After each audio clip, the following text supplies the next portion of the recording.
government says the tower is safe and has operated well below federal safety limits, but the company turned it off anyway and plans to move it to a new location. Carter Evans spoke to the families at the center of the controversy. My son missed growing up with his friends. My son lost all of his hair. It's not something that I wish on anybody to watch their child go through what our children have gone through.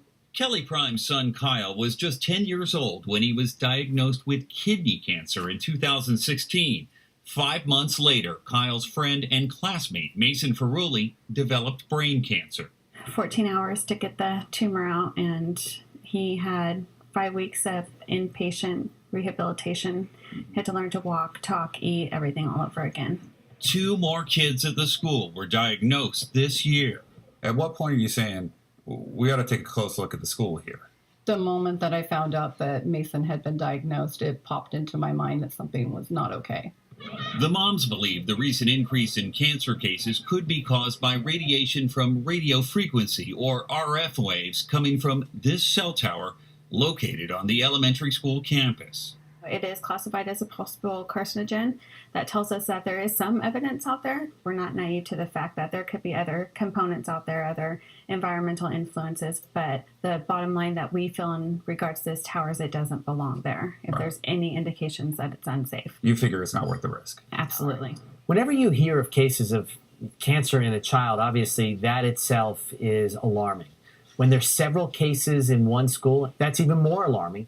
CBS News medical contributor, oncologist David Agus, says the number of cases warrants further investigation. The way to study this is to look at the incidence of cancer in proximity to these towers. We have to look at epidemiologic data. Do you believe the oncologists who say cell towers can't cause cancer?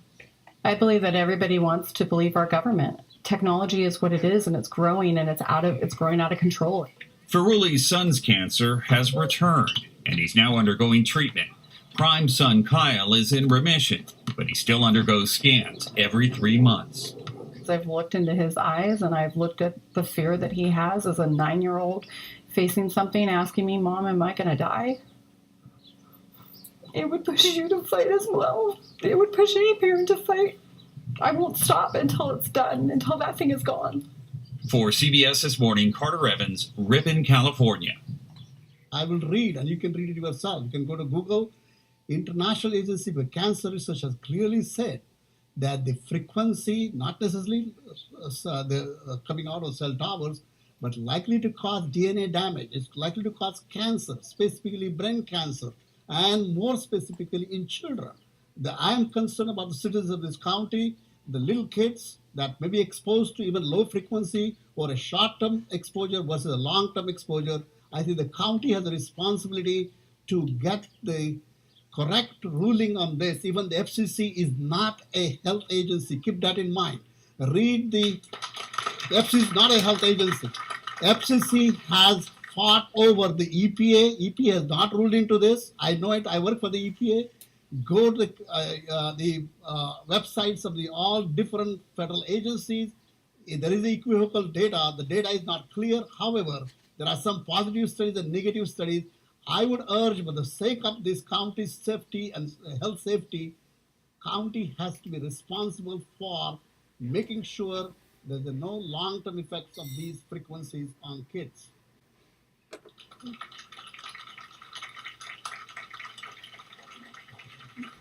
Mr. Science. Just one point. The FCC is not a health agency, but it is a federal agency.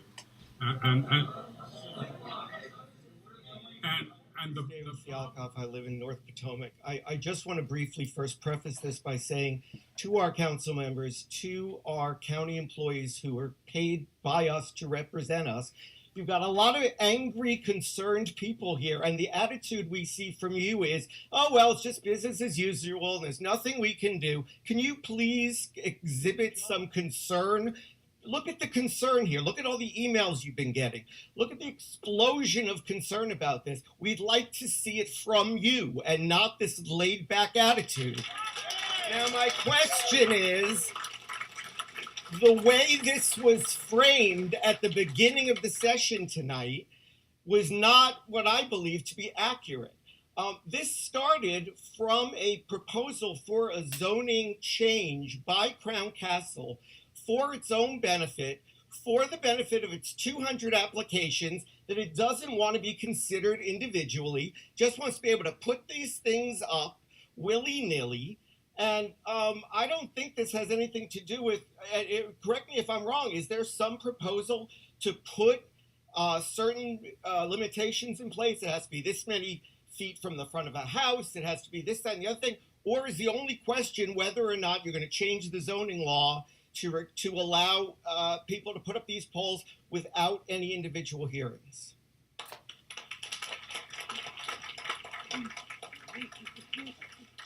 Mr. Zine?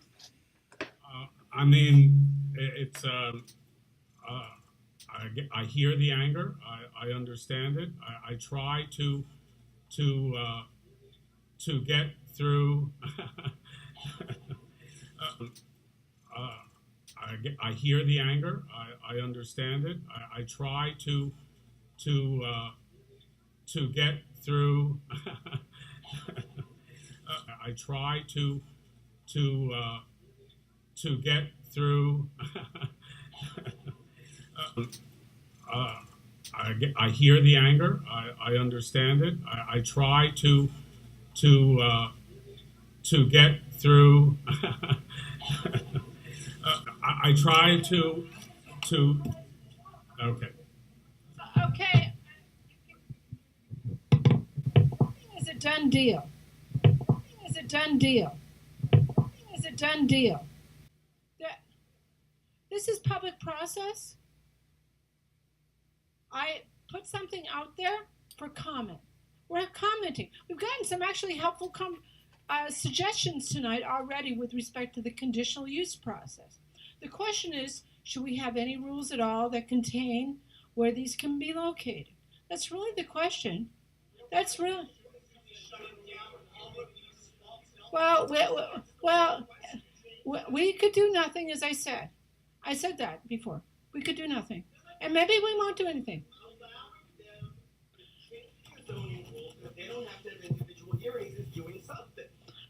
Well, right, and we don't have to do that. Tell me your name and where you're from. Deborah Hine. I am actually in the northern part. I'm up in the Germantown area. I actually have a couple of questions. You know, when we want to do something, it seems like the EPA can come in and stop us from having anything done because of health issues. This gentleman over here who worked for the EPA is saying there's a possible health risk. Why can't our county council go back to Mr. Delaney? Don't we have an election coming up? I think I see his name a lot, Delaney. Why aren't we going back to our council, our congressmen and our senators and saying, look, if the EPA is saying that there's a problem here, they stop everything else. Why aren't our county councilors going to the EPA and saying, hold up, why can't we do a health assessment here and find out what the real health risks are to our children? I see another question over here. Tell me your name and where you're from. Yes, hi. So the council. Okay, okay. Okay, well, I'm one of the council members, and my colleagues are, look, we wish we could change the federal law. We wish we could change the federal law.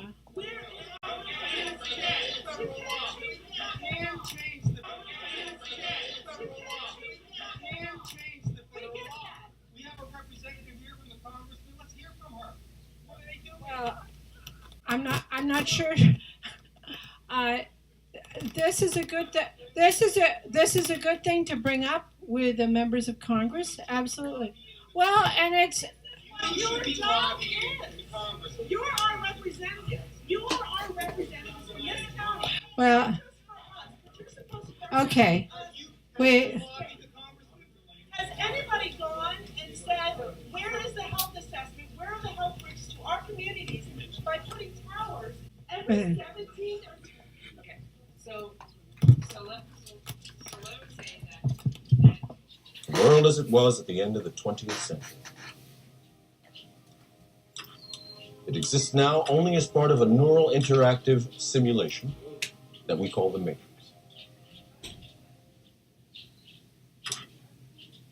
You've been living in a dream world, Neo. This is the world as it exists today.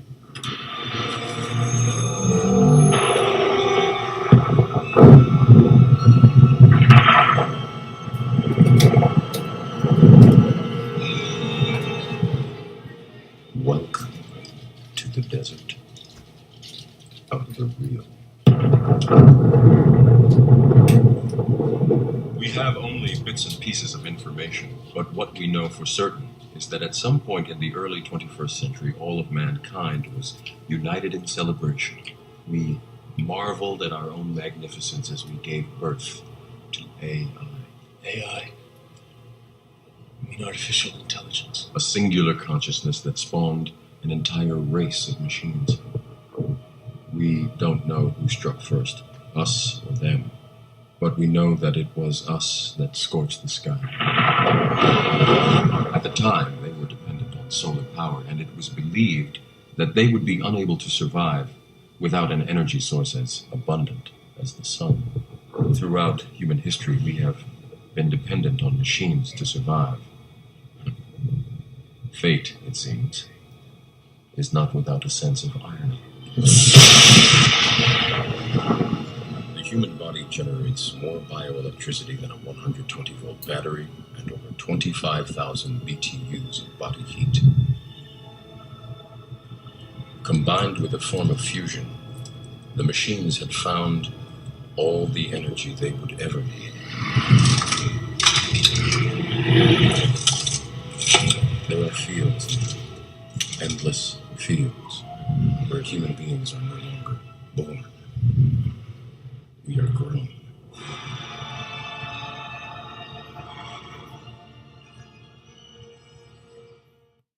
And just for a side note, keep in mind 5G, the 5G network, the whole time I'm telling you guys about all this art and all this beauty I'm showing you. The 5G system is a super-sized RFID chip, okay? They're using millimeter waves, not microwaves, but millimeter waves, meaning they're going to be penetrating your body in like a Wi-Fi kind of manner. How your house use Wi-Fi and everybody can get on the internet? Well, they're going to put everybody's body on the internet, technically, literally. And those things are going to be connected into your chakras, your organ, your star energy. And they're going to control you with it, your will, taking over the will of the stars. And this is a fact, that this is their plan. And the military-industrial complex, they have, produced more than 8,500 different documents where they are basically patented specific frequencies at specific pulse ranges with all kinds of, it's the military, with all kinds of effects of, going everywhere from killing people to putting voices in their heads and they think they're talking to God, to the devil come in and talk to them in their heads, to crowd control, mind control, manipulations, causing cancer within a human being in human tissue like this, infertility, all that stuff. It's all been patented by the military. These frequencies are well known. The scary part about 5G is that 5G is within the frequency bandwidth of all those patents. So basically, if you're living in a city that has 5G, antennas everywhere, who's stopping them from transmitting these frequencies to targeted individuals or to the whole city? It's completely verified now that EMF radiation from mobile towers, etc., takes about 5 years to kick in. After 5 years, people have all kinds of cancers and all kinds of problems. With 5G, it's going to take 5 months. We're going to die much faster from this. The overall agenda is to create an artificial society, and they're going to have what is called smart cities. The whole city will be a smart, just like a smart meter and smartphone and smart TV and smart everything smart. They want to make the whole city smart. And so it's all, you're becoming microchipped. All your money is electronic. There's no physical money anymore. all of it is just in the cloud. All devices for the future that are created in the future is going to be hooked up to the Internet of Things, to this whole network. This is the goal. This is the end goal, because they can control you. Your thoughts will not be your thoughts anymore. Your emotions will not be your emotions anymore. All of it will be artificially created for you. Every single chemical reaction in your brain will be completely controlled by a computer. So that's the future that they want for us. If you try to understand why and how they're going to do this, you need to look at it like, what are we doing to, for example, cattle and pigs and chickens, etc. We have these, they're like our stock food, and we are factory farming them, and we're controlling them with barbed wire fences and electric fences, and we are injecting them with hormones to become what we want them to be, and they are basically just meat or milk production, etc. And this is the same thing that is going on for humanity right now. And technology and these frequency weapons, frequency devices, is the goal to make us approve of this and embrace it and say yes. And what is really going on, the whole hidden agenda, is they want to control you. It's all about control. Did you know that the 5G antennas, first of all, because of the frequencies, they need to be installed very close to each other? Between 2 to 10 houses is going to have an antenna installed right in front of the entrance. And they don't care, because there's no laws protecting you against this. They can install it anywhere they want. And if you get sick from it, they don't care. It doesn't matter. And so there's going to be antennas from this size up to large size, hidden in trees and light poles and everywhere. On the side of your house, everywhere. It's going to be installed everywhere. So the whole network is being created, including in the rural areas. So it's not just in cities, it's across the countries, all the countries of the world, and there's a race towards it right now. They're trying to be the first in the United States to install this. So as you might have noticed, I feel pretty passionate about this topic. I feel in many ways that we all need to raise our voices and speak up and at least educate ourselves, and also educate everybody around us about these dangers. This is a real threat. This is a real problem. We have to deal with it. We have to look at it. Pleasure. Randall? Yes, Mr. President, I'm going to tell you everything you need to know about 5G technology in about 2 minutes, okay? Guys like Jeff Immelt and various Internet of Things, drones, autonomous cars are going to require a whole different level of speed and wireless networks. If you come over here, this is a residential neighborhood. If you want to get the kind of speeds required today, these lights are fiber. We have to take fiber to every one of these houses to get that kind of bandwidth. What 5G does, says forget about all that fiber out here. Get fiber to this small cell, which Marcel is going to show you here. This small cell will broadcast this kind of bandwidth to all these homes, okay? You no longer need to run fiber. So you can have speeds that are multiples of what the fastest cable technology can deliver today into the home with wireless technology. So they said they're no longer going to be using the fiber that's in your walls, the electrical wires in your wall. They're no longer going to be using that. They're going to shut that down and make that obsolete. So now they're talking about using a wireless power source for your house, which is millimeter waves. Not microwaves, not like the microwaves in your microwave oven that usually bounce off of us and have not much effect on us, right? But they're talking about using millimeter waves that is going to penetrate your body and is going to connect with your chakras, and they can fry you from the inside using your own body heat, turning it up with this 5G. This is really sonic warfare. I hope everybody understands what's going on here. Wake up. If you move into the city, what's happening? If you want to get that bandwidth in there, the same thing. Fiber run to every one of these buildings. It takes a long time digging up roads, bridges, and sidewalks and so forth. 5G says no longer. In fact, all you need are small cells inside the city, and we can light up these buildings here as well, right?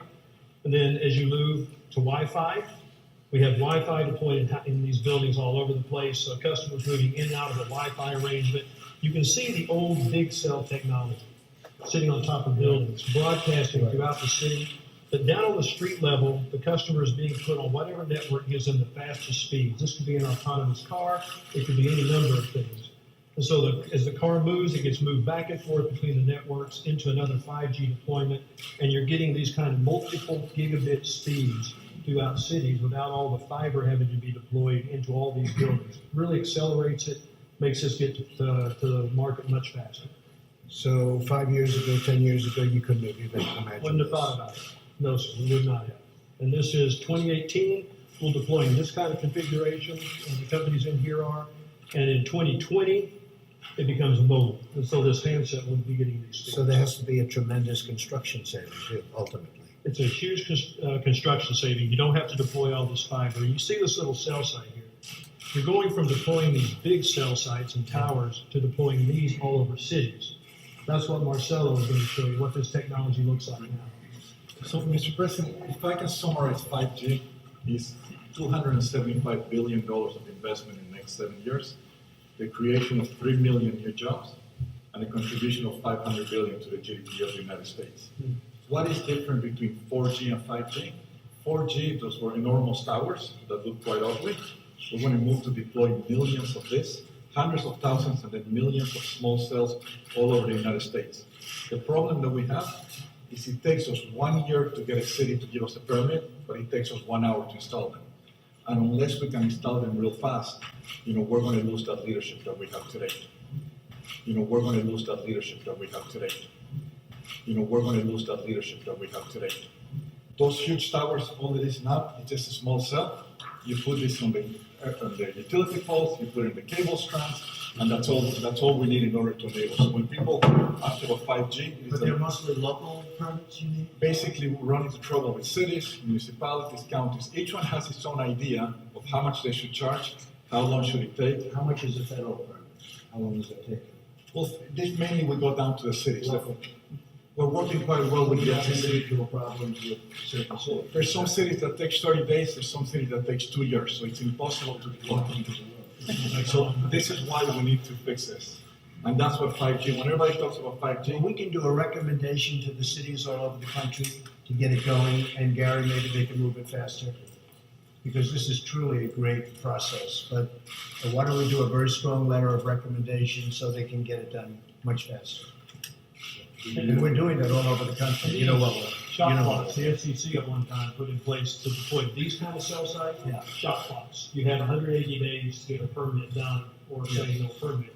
Something similar is going to need to be done. Well, we're doing that with highways. It would take sometimes 15 to 20 years to get permits to build a small road or a highway. And we are going to bring it down, trying to bring it down to 1 year, maximum 1 year. And you have the same thing. This is much easier. So this is really much easier, believe me. The US is a leader in 4G. We lost 3G. And every country, China, Europe, is basically streamlining the process to get there faster. So this will be going into many other countries. By other companies, by you, by who? We only operate in the US, and our goal is to basically, we want the US to lead 5G because of the speed, because of the job creation. You will if you can get your permits. Absolutely. China has much less trouble getting permits. Okay? Central as well. Thank you, Mr. President. Great to see you. Thank you so much. Great job.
was at the end of the 20th century. It exists now only as part of a neural interactive simulation that we call the Matrix. You've been living in a dream world, Neo. This is the world as it exists today.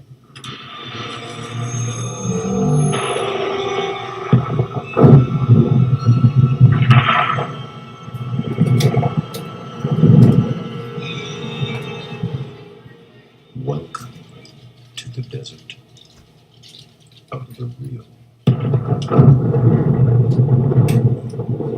We have only bits and pieces of information, but what we know for certain is that at some point in the early 21st century, all of mankind was united in celebration.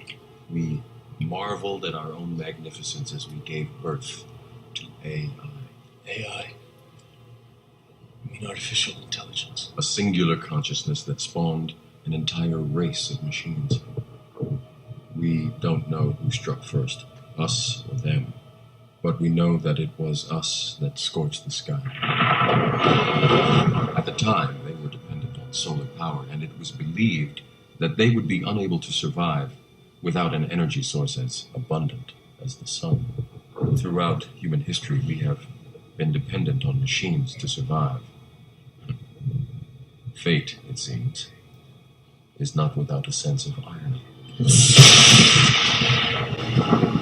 The human body generates more bioelectricity than a 120-volt battery and over 25,000 BTUs of body heat. Combined with a form of fusion, the machines had found all the energy they would ever need.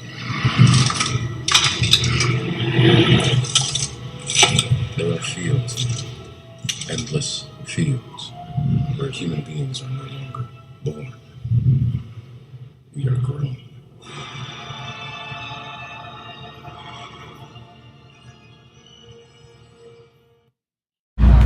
There are communities around the United States that are putting town ordinances in place that will prevent 5G from going in. This community is supposed to be a progressive community. We need to do the same thing. We need to get a town ordinance in place before they roll this out. Once they roll it out, it's going to be hard to stop. 5G is a climate crisis as well as a human crisis. And animal and trees and birds and bees. 5G attacks the DNA of all living things and degrades it. Cell repeaters for Verizon. Homeowners in one Long Island town are preparing for a fight. 24 cell phone repeaters installed in front of their homes. It was done legally, but residents say they were never told that it was happening. CBS 2's Carolyn Gussoff reports now from Woodbury. The view from Denise Tufano's Woodbury home abruptly changed last month, towering on her front lawn a cell phone repeater. I could not believe this was actually happening. I said, how could the town permit this? How could they do this to us? She and Woodbury neighbors fuming over the placement of 22 cell repeaters for Verizon in front of homes on what's technically public property without notice or compensation. You couldn't give me $10 million for this, okay? There are potential health risks to these. They are aesthetically not pleasing. There's also the devaluation of our home properties. 5G technology promises faster service, but the jury is out on constant exposure to its radio frequency radiation. Your cell phone you use, you put down. Microwave you use, you stop. This is constant bombardment, and we don't know what is the long-term effects. Residents say their cell service was good enough. Put them in a commercial area. We don't need it. And you know what? We should have at least been asked. I don't think the health of my children is as important as my cell phone service. When CBS 2 asked the town of Oyster Bay's supervisor why here, he showed up at this protest and was peppered with residents' demands. They have no place in front of homes in residential neighborhoods. Now, what about the ones that are already up? Excuse me. New to the Post, Joseph Saladino says the town's hands are tied by federal rules that cut local governments out. He's now rescinded permits for more repeaters neighbors and is calling for a federal health study. Town Supervisor Saladino vows to do everything in his power to get these taken down and prevent new ones from going up in front of homes. In his power, the operative words. In Woodbury, Long Island, Carolyn Gossoff, CBS 2 News. Verizon tells CBS 2 to keep up with the explosive growth. They need the antennas closer to where people are trying to connect so that they will get better coverage. They claim that the small cells have exposure levels similar to baby monitors and microwave ovens.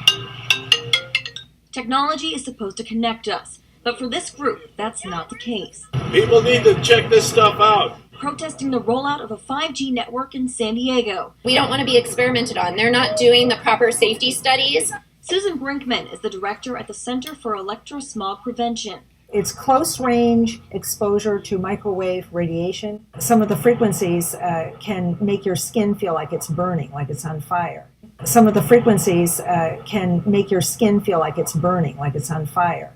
Some of the frequencies can make your skin feel like it's burning, like it's on fire. She says not only will 5G increase radiation, but the number of cell towers will also go up. They're putting them on light posts, and they want to put them every 200 to 300 feet for 5G. The scientists are beginning to associate it with development of cancer. We found one nearby, so we put it to the test, measuring radio frequency radiation.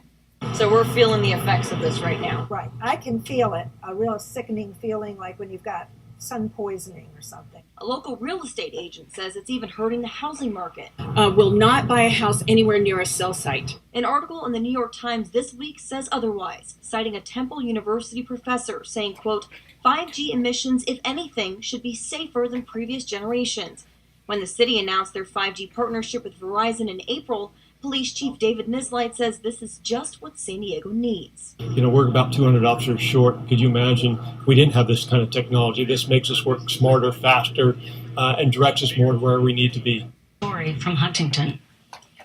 Supposedly the signal goes up, but we're getting it directly. The Abrahams awoke this week to an unwanted surprise. A new pole with a cell phone booster box and converters pointed at their Huntington home. We don't know of the health effects of it. We do know that there are electromagnetic waves. I don't want it on my property, and I don't want it adjacent to my property or my children. The Abrahams and their neighbors claim no one in the town alerted the community that it was entering an agreement with a giant telecom company to install 166 of these repeaters throughout their neighborhoods, filled with hilly terrain. I want answers from Town Hall how the permits were passed. I want to know why we weren't told about it. Homeowners in one Long Island town are preparing for a fight. 24 cell phone repeaters installed in front of their homes.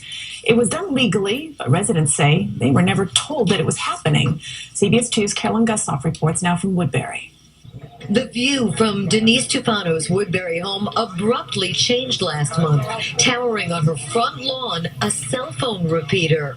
I could not believe this was actually happening. I said, how could the town permit this? How could they do this to us? She and Woodbury neighbors fuming over the placement of 22 cell repeaters for Verizon in front of homes on what's technically public property without notice or compensation. You couldn't give me $10 million for this, okay? There are potential health risks to these. They are aesthetically not pleasing. There's also the devaluation of our home properties. 5G technology promises faster service, but the jury is out on constant exposure to its radio frequency radiation. Your cell phone you use, you put down. Microwave you use, you stop. This is constant bombardment, and we don't know what is the long-term effects. Residents say their cell service was good enough. Put them in a commercial area. We don't need it. And you know what? We should have at least been asked. I don't think the health of my children is as important as my cell phone service. When CBS 2 asked the town of Oyster Bay's supervisor why here, he showed up at this protest and was peppered with residents' demands. They have no place in front of homes in residential neighborhoods. Now, what about the ones that are already up? The ones that are Excuse me. New to the Post, Joseph Saladino says the town's hands are tied by federal rules that cut local governments out. The big game changer is that 5G will use much higher frequency bands than previously thought viable for mobile broadband and other applications. Such millimeter wave signals have physical properties that are both a limitation and antenna strength. They tend to travel best in narrow and straight lines, and they do not go through physical objects as well. But brilliant engineers have developed new antennas that can aim and amplify signals. Now, to make this work, the 5G build-out is going to be very infrastructure intensive, requiring massive deployment of small cells. I'm confident that the actions will lead to a cornucopia of unanticipated, innovative uses and will generate tens of billions of dollars in economic activity. And that's damn important, because it means that U.S. companies will be the first out of the gate. And that is why 5G is a national priority, and stay out of the way of technological development. Unlike some countries, we do not believe that we should spend the next couple of years studying what 5G should be or how it should operate. The future has a way of inventing itself. Turning innovators loose is far preferable to expecting committees and regulators to define the future. We won't wait for the standards. We're already seeing the industry gearing up to seize this opportunity. Verizon and AT&T tell us they'll begin deploying 5G trials in 2017, and the first commercial deployments they're talking about are expected in 2020. And we're not done. As part of our July 14 action, we also plan to ask for comments on opening up other high-frequency bands. Many of the high-frequency bands that we will make available for 5G currently have some satellite users, as well as some Defense Department applications, or at least the possibility of future satellite and defense users. This means sharing will be required between satellite and terrestrial wireless, an issue that is especially relevant in the 28 gigahertz band. But if anyone tells you that they know the details of what 5G is going to become, run the other way. If something can be connected, it will be connected. Hundreds of billions of microchips connected in products from pill bottles to plant waterers. We must reject the notion that the 5G future will be the sole provenance of urban areas. The 5G revolution will touch all corners of our country. A lot more antenna siting decisions by local governments, and tightened our shot clock for siting application reviews. America's local governments will play an important role in determining how we fulfill this national priority.